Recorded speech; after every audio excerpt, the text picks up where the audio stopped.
Good morning बच्चों। आज हम एक ऐसी व्यंग्यात्मक कहानी पढ़ने जा रहे हैं जिसमें लेखक ने जो आधुनिक चिकित्सा पद्धति है या जो डॉक्टर्स, हकीम, झाड़ फूक के जितने सारे वैद्य जी होते हैं उनके द्वारा रचाई गई जो षड्यंत्र या बीमारियों के रोगियों के साथ जो षड्यंत्र वो लोग खेलते हैं वे उसके ऊपर व्यंग किया गया एक कहानी हमारे समक्ष लिखे हैं जिसका नाम है चिकित्सा का चक्कर। चिकित्सा यानी ट्रीटमेंट, है ना। चिकित्सा यानी ट्रीटमेंट का चक्कर यानी जो पद्धति कि कैसे हम लोग एक डॉक्टर के पास जाते हैं। डॉक्टर हमारे नर्व्स, हमारे टांग, हमारे आई नर्व्स वगैरह देखकर वे अंदाज़ा लगाते हैं कि हमें कौन सी बीमारी से ग्रसित हैं। तो वे जो पद्धतियां हैं यानी चक्कर जो है वे किस प्रकार हमें एक हॉस्पिटल से दूसरे हॉस्पिटल, एक डायग्नोस्टिक सेंटर से दूसरे डायग्नोस्टिक सेंटर, एक मेडिसिन की दुकान से दूसरे मेडिसिन की दुकान, यह सारा एक चक्र की तरह है जिसमें हम लोग घूमते रहते हैं। तो ऐसी यह व्यंग्यात्मक कहानी जो है जिनके लेखक हैं बेढप बनारसी, जिनके लेखक का नाम है बेढप बनारसी। पाठ संख्या 6 चिकित्सा का चक्कर बेढप बनारसी। तो बच्चों, इस पाठ को पढ़ने से पहले मैं आप लोगों को अनुरोध करता हूं कि आप कृपया कर यह किताब निकाल लें और एक पेंसिल भी साथ में रख लें ताकि जो कठिन शब्दों का अर्थ मैं बताऊंगा वह तुरंत वहाँ पर नोट कर लीजिएगा। हो सकता है कि भविष्य में या नेक्स्ट जब एग्ज़ाम के टाइम में जब आप लोग पढ़ेंगे तब उसका अर्थ आप लोगों को याद ना आए, इसलिए आप वहाँ पर लिख लिया करना और जहाँ पर मैं बोलूँगा वहाँ अंडरलाइन कर लेना ताकि वो वेरी इम्पोर्टेंट हमें मिल सकेगा। तो इस पाठ को पढ़ने से पहले हम लोग लेखक के बारे में थोड़ा बहुत जानकारी लेते हैं। हिंदी साहित्य में हंसोर परंपरा के जीवंत प्रतीक बेढप बनारसी जी जाने माने हास्य व्यंग साहित्यकार हैं। कह रहे हैं कि हिंदी साहित्य यानी हिंदी का जो साहित्य है जिसमें बेढप बनारसी जी एक जाने माने हास्य व्यंग्यात्मक कहानीकार के रूप में जाने जाते हैं। यानी हास्य यानी हंसाने वाले, बहुत ही कॉमेडी टाइप के कहानी, और व्यंग्यात्मक यानी वे कहते एक हैं लेकिन उसका संकेत कहीं दूसरे की तरफ इशारा करता है, उसे कहते हैं व्यंग्यात्मक, है ना। पींच, जिसे हम लोग कहते हैं पींच करना। तो वे एक व्यंग्यात्मक साहित्यकार हैं। कौन? बेढप बनारसी जी। इनका असली नाम कृष्णदेव प्रसाद गौड़ है। कह रहे हैं कि इसका हम लोगों ने पढ़ा जैसे कि चिकित्सा का चक्कर जो कहानी है उनके रचयिता है बेढप बनारसी, लेकिन उनका वास्तविक नाम जो है यानी असली जो नाम है वह है कृष्णदेव प्रसाद गौड़। इनका जन्म 11 नवंबर 1895 को वाराणसी में हुआ था तथा मृत्यु 6 मई 1968 को हुई थी। यानी कि इनका जन्म 11 नवंबर महीने की 11 तारीख और साल जो है वह है 1895 को वाराणसी में उनका जन्म हुआ था और उनका देहावसान या मृत्यु हुई 6 मई को 1968 को हुई थी। बनारसी जी का अधिकांश समय अध्यापन कार्यों में बीता था। यानी कि उनका अधिकांश जो समय यानी जीवन का ज़्यादातर समय उन्होंने अध्यापन में ही बिताया है। इन्होंने सरकारी व्यवस्था से लेकर सामाजिक परंपराओं तथा व्यवसायों तक पर तीखे व्यंग्यात्मक चलाए हैं। यानी कि वे सिर्फ डॉक्टर्स, हकीम, वैद्य इनको ही नहीं बल्कि सरकारी व्यवस्था में जो लगे हुए लोग हैं, सामाजिक परंपराओं या व्यवसायों में जो लिप्त है उनको उन्होंने व्यंग्यात्मक तरीके से फटकारा है। फटकारा यानी उन्हें करारा जवाब दिया है। उनकी रचनाओं की भाषा शैली सरल, सहज तथा मुहावरेदार हैं, जो पाठक के मन पर विशेष प्रभाव डालती हैं। यानी उनकी रचनाओं की जितनी भाषाएं या शैलियाँ जो कही जाती हैं, उनकी भाषा जो है बहुत ही अत्यंत सरल, सहज और मुहावरेदार। यानी उनकी जितनी सारी रचनाएं हैं उसमें बहुत ही सरल और सहज भाषा और शैली का प्रयोग किया गया है, और जिसमें मुहावरे का भी प्रयोग देखी जाती है, जिससे उनकी कहानी में, उनकी रचना में बहुत प्रभावित किया है लोगों को। बनारसी जी के अनेक कविताएं, कहानियाँ, उपन्यास तथा निबंध आदि की रचनाएं की हैं। यानी उन्होंने सिर्फ कहानी ही नहीं बल्कि उपन्यास, निबंध, कविताएं भी उन्होंने लिखा है या रचना की हैं। इसके अतिरिक्त उन्होंने नागरी प्रचारणी पत्रिका, आंधी, प्रसाद, खुदा की राह पर, तरंग आदि पत्रिकाओं का संपादन भी किया है। यानी कि यह बेढप बनारसी जी, इन्होंने बहुत सारे पत्रिकाओं का भी संपादन किया है, जिसमें से एक है आंधी, दूसरी है प्रसाद, तीसरी है खुदा की राह पर, चौथी है तरंग, और भी बहुत सारे पत्र पत्रिकाओं का संपादन इन्होंने किया है। बेढप की बहक, काव्य कमल, बिजली, बेढप की बानी, नया जमाना आदि बनारसी जी की काव्य रचनाएं हैं। उनकी जो प्रमुख काव्य रचनाएं वह है बेढप की बहक, काव्य कमल, बिजली, बेढप की वानी, नया जमाना, यह सारे उनकी काव्य रचनाएं हैं। उनकी कहानियों में से हैं बनारसी एक्का, दूसरी है मसूरी वाला, तीसरी है गांधी का भूत, चौथी है टनाटन, पांचवी है धन्यवाद। यह सारे कहानियाँ उनकी प्रमुख है। और भी कहानियाँ हैं, लेकिन यह सारे जो है वे उनकी प्रमुख कहानियों में से है। लेफ्टिनेंट पिक्सन की डायरी उनका चर्चित उपन्यास है। जो उनकी उपन्यास हैं उनमें से जो बहुत ही चर्चित हैं वह है लेफ्टिनेंट पिक्सन की डायरी, उनकी प्रमुख और चर्चित उपन्यासों में से एक है। हुक्का पानी, उपहार, गालिब की कविता, रूहे सुकून आदि निबंध है। उनकी जो निबंध है उसमें से कुछ नाम मैं बोल रहा हूँ, जिसमें से है हुक्का पानी, उपहार, गालिब की कविता, रूहे सुकून, यह सारे उनकी निबंध हैं। बनारसी जी की भाषा अत्यंत सरल एवं सहज है। जैसे कि मैंने पहले बताया था कि उनकी साहित्य की, उनकी लेखन की जो भाषाएं हैं वे बहुत ही अत्यंत सहज और सरल है, जो आम जनता को आसानी से समझ में आ जाता है। अरबी एवं अंग्रेजी के शब्दों तथा मुहावरों के प्रयोग से पाठ की रोचकता अधिक बढ़ गई है। यानी कि उनकी जितनी सारी कविताएं हैं, कहानी है, उपन्यास है, निबंध है, उसमें उन्होंने अरबी और अंग्रेजी भाषाओं का भी सम्मिलित किया है, जिसमें से कुछ कुछ शब्द हमें दिखाई देते हैं। और मुहावरे का भी प्रयोग करते हुए उन्होंने अपने साहित्य को बहुत ही रोचक और मनोरंजक बना दिया है।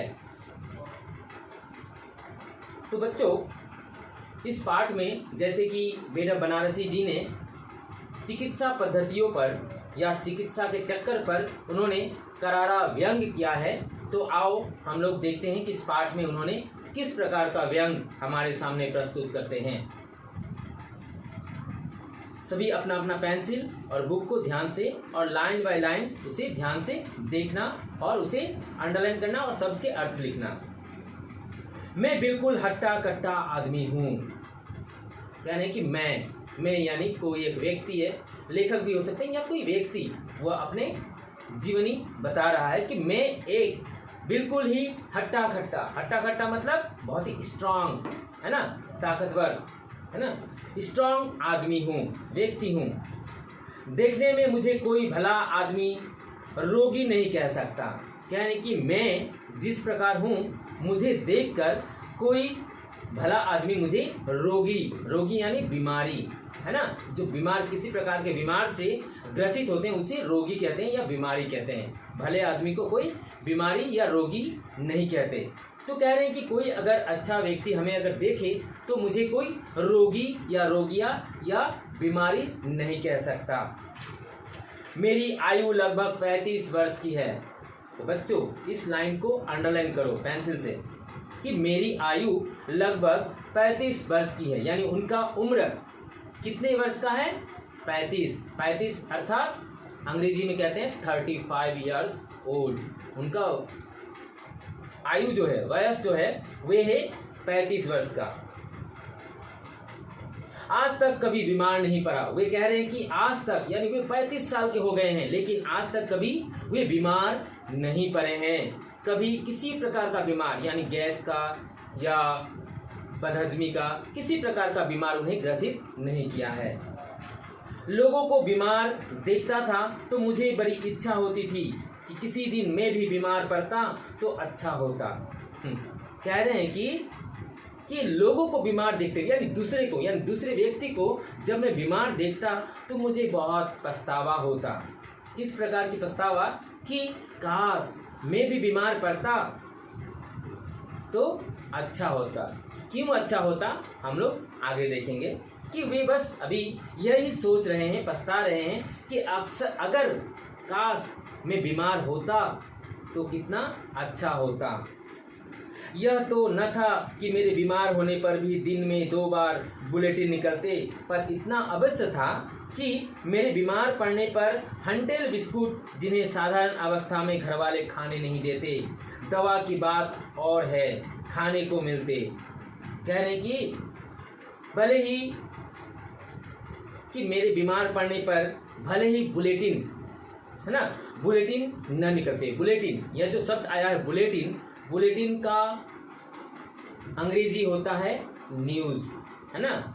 न्यूज़ में भले ही वे खबर नहीं आता कि फलाना या अमुक बीमार हैं। जैसे कि दोस्तों अभी हाल ही में हम लोगों ने सुना 2 दिन पहले कि जो हमारे फिल्म इंडस्ट्री के जो जाने माने हस्ती हैं, एक्टर है अमिताभ बच्चन, उनको कोरोना यानी कोविड-19 से हुए ग्रसित हैं, यानी उन्हें कोरोना पॉजिटिव पाया गया है। उसके साथ ही उनके जो बेटा है अभिषेक बच्चन, उनके जो अभिषेक बच्चन की पत्नी है ऐश्वर्या राय बच्चन, और उनकी बेटी जो है एकता बच्चन, उनको कोरोना पॉजिटिव पाने पर उन्हें हॉस्पिटल में रखा गया। लेकिन अभी जो मीडिया है ना, मीडिया जो है वे उस खबर को इस प्रकार हाईलाइट कर रहे हैं, इस प्रकार दिखा रहे हैं कि मानो बहुत किसी को वे कोरोना पॉजिटिव हुआ ही नहीं हो, उन्हें ही पहले कोरोना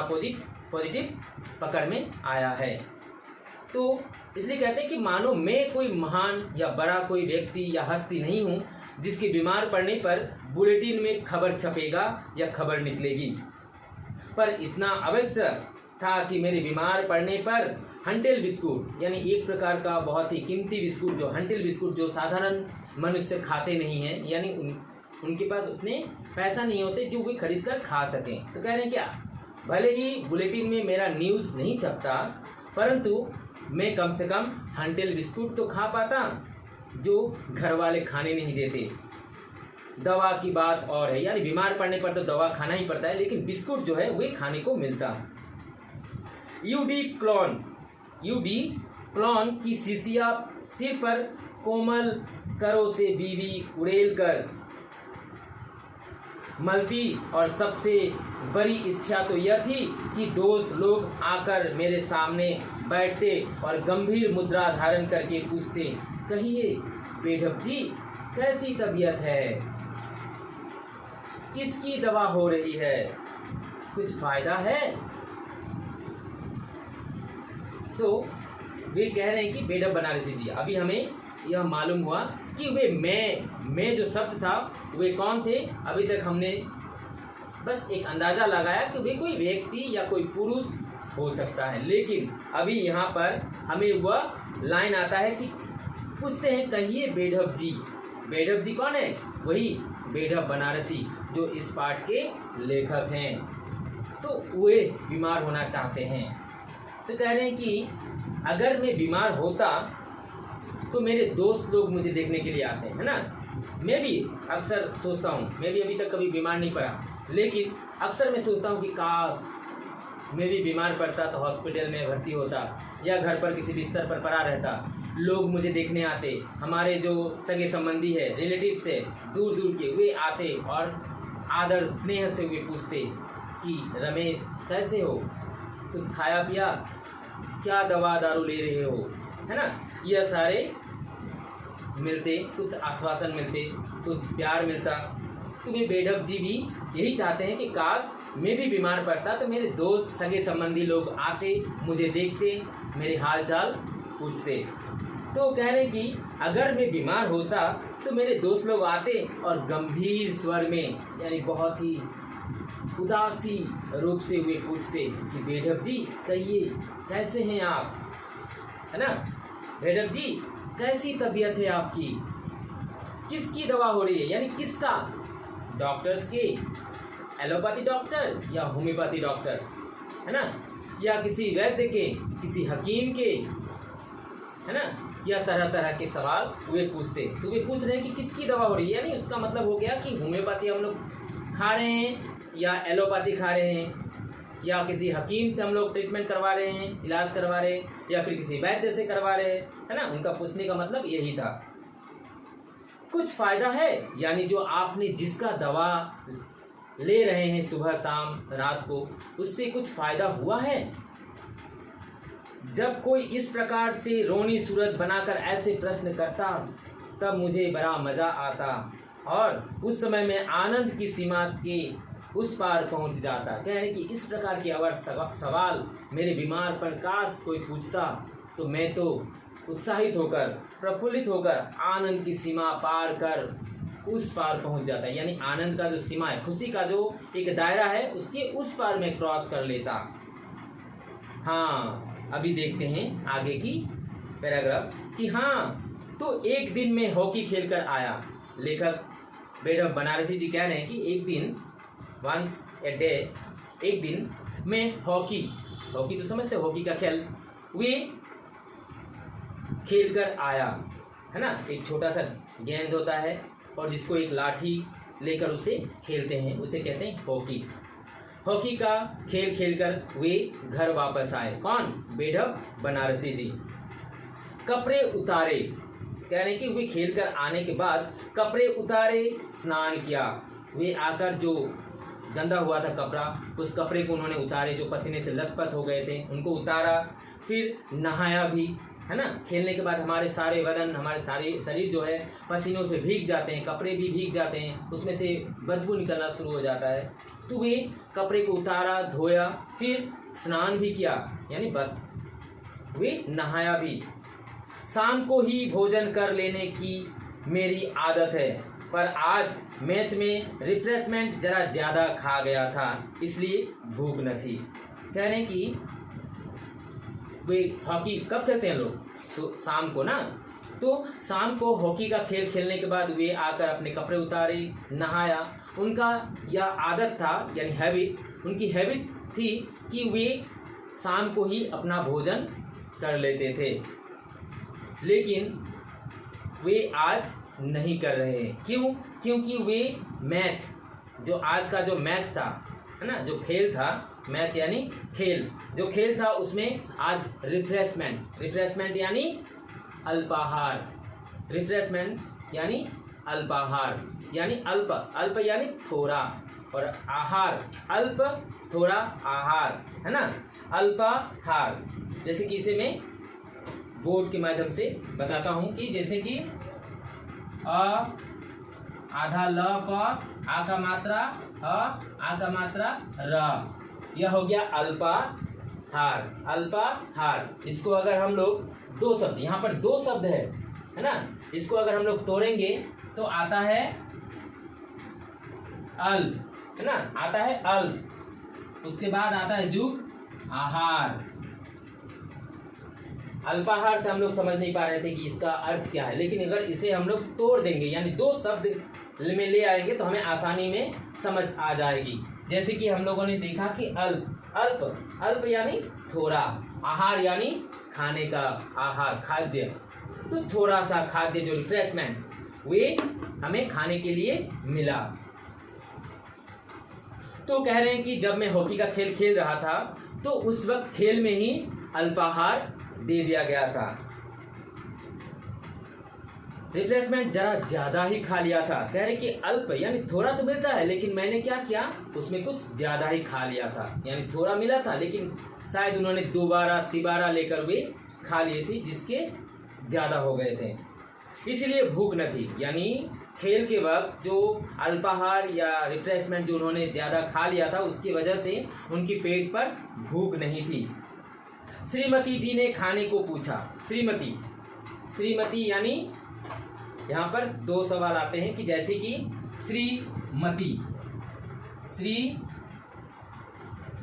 है ना, सॉरी, श्रीमती का अक्सर सवाल में आता है कि श्रीमती का विपरीतार्थक शब्द या ऑपोजिट शब्द या विलोम शब्द क्या होंगे, तो होंगे श्रीमान।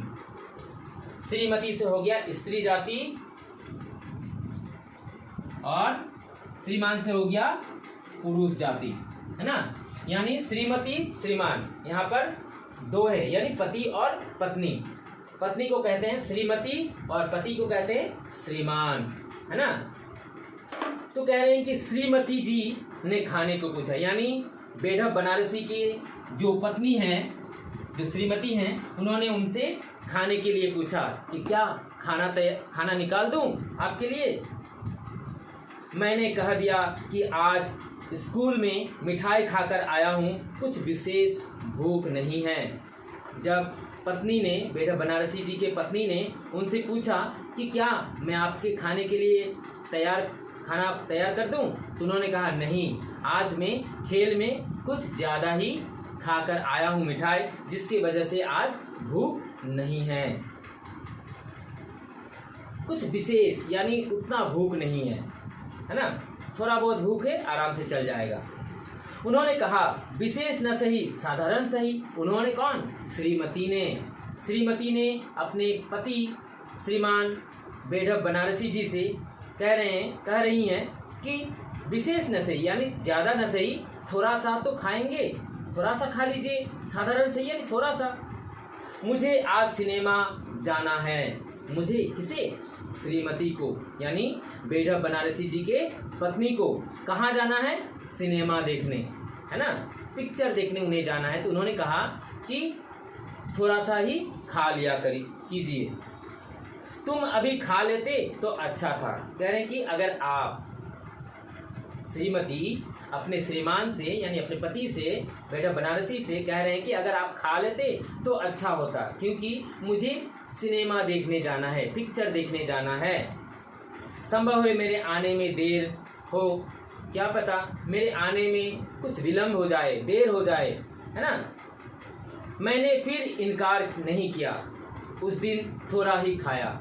लेखक बेढप बनारसी जो जी हैं, उन्होंने इनकार यानी मना, अपने श्रीमती को, अपने पत्नी को मना नहीं कर पाए। उन्होंने कहा ठीक है, दे दो थोड़ा सा ही। उस दिन थोड़ा सा ही खाया। उन्होंने कहा कि मैं थोड़ा सा ही खाया। यहाँ पर बेढप बनारसी जी कह रहे हैं कि मैंने थोड़ा सा ही खाया, लेकिन देखते हैं कि भी थोड़ा था या ज़्यादा था।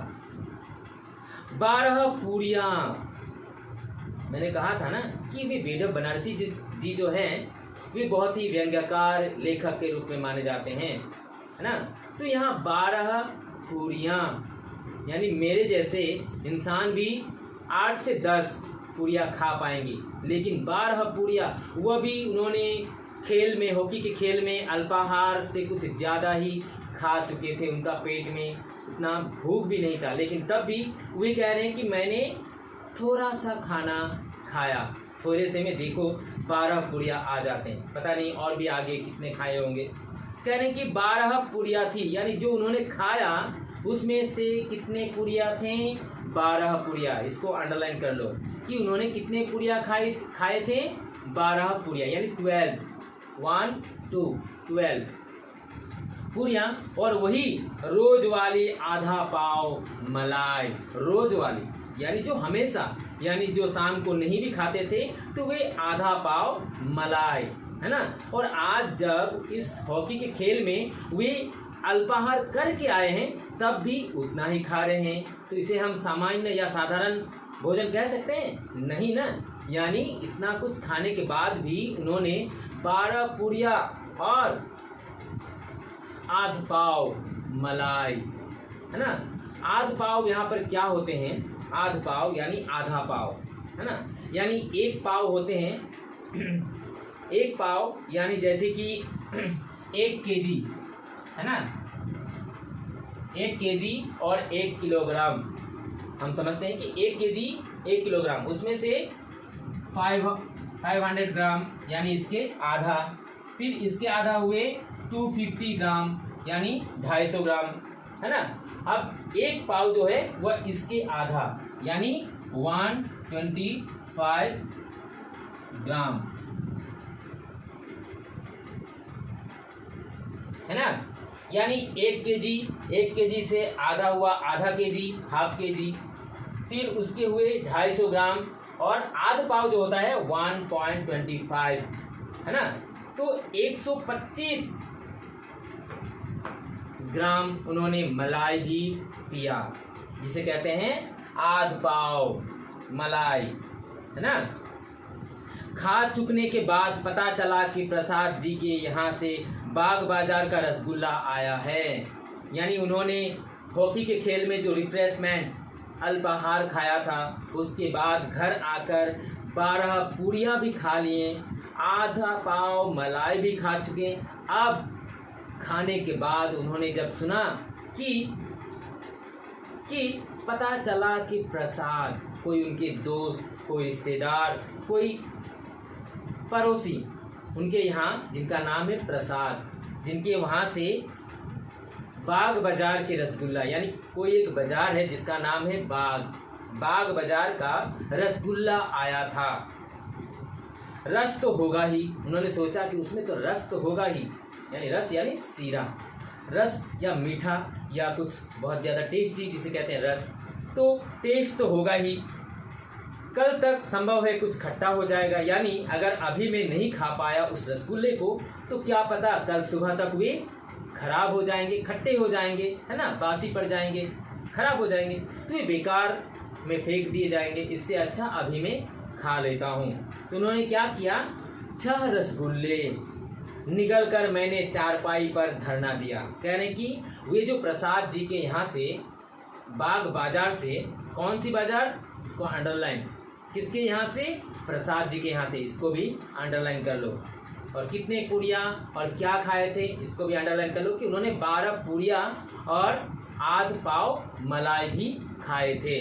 उसके बाद वे क्या खाया था, रसगुल्ला, है ना। कहाँ से आया था, प्रसाद जी के यहाँ से। कौन सी बाजार से लाया गया था, बाग बाजार से। तो वे कल खट्टे हो जाएंगे। तो उन्होंने कितने रसगुल्ले खाए, 6 रसगुल्ले। 6 रसगुल्ले निकल कर मैंने चारपाई पर धरना दिया, यानी चारपाई यानी जो बिस्तर, चारपाई का जो बिस्तर होता है उसमें वे सो गए। रसगुल्ले छायावादी कविताओं की भांति सूक्ष्म नहीं थे, स्थूल थे। यानी कि छायावादी जो कविता, यानी जो हम लोगों ने पढ़ा था कि हिंदी साहित्य के इतिहास में 4 कालों में बांटा गया है, आदिकाल, भक्तिकाल, रीतिकाल, आधुनिक काल। तो आधुनिक काल में यह एक काल आता है जिसका नाम है छायावाद। उसी छायावादी कवियों ने, छायावाद की कविताएं का विशेषता क्या है कि वे बहुत छोटे छोटे होते हैं। तो कह रहे हैं कि वे छायावाद की कविता की तरह छोटे छोटे नहीं थे, सूक्ष्म, भांति सूक्ष्म, सूक्ष्म यानी छोटा नहीं थे, बल्कि स्थूल थे, यानी मोटा, बड़े बड़े रसगुल्ले देखने में थे, वे खाए थे। तो जैसे कि मैंने बताया कि हिंदी साहित्य के इतिहास में 6 भागों में बांटा गया हिंदी साहित्य के इतिहास को, है ना। एक हो गया आदिकाल, उसके बाद आया भक्तिकाल, उसके बाद रीतिकाल, चौथा है आधुनिक काल, जिसका एक भाग है क्या है, छायावाद। तो कह रहे हैं कि छायावाद के जो कवि हैं, जितने ही सारे कवि हैं, वे क्या करते हैं कि छोटे छोटे, उनकी प्रमुख विशेषताएं क्या है कि छायावाद की कविताएं जो है वो छोटे छोटे लिखा करते हैं। इसीलिए उस रसगुल्ले को किसके साथ कंपेयर करके समझाया गया कि उस रसगुल्ले का साइज कैसा है ना। तो वे छायावादी कविताओं के साथ उनका तुलना किया गया है कि वे छायावादी कविताओं की तरह सूक्ष्म यानी छोटे, सूक्ष्म शब्द का अर्थ हो गया छोटा, वे छोटा नहीं थे बल्कि स्थूल थे। स्थूल यानी मोटा मोटा। रसगुल्ले तो तुम लोग भी देखे होंगे कि रसगुल्ले का साइज जो होता है पहले इतने छोटे छोटे होते थे, लेकिन अभी का जो रसगुल्ले का साइज होता है वह हो गया इतना बड़ा बड़ा, एक एक रसगुल्ले एक मुख में भी नहीं घुसते, है ना। तो वे एक रसगुल्ले का साइज स्थूल यानी मोटा और बड़ा बड़ा होते थे, जिसको उन्होंने कितने रसगुल्ले खाए प्रसाद जी के यहाँ से आए हुए? 6 रसगुल्ले यानी 6 रसगुल्ले उन्होंने खाए।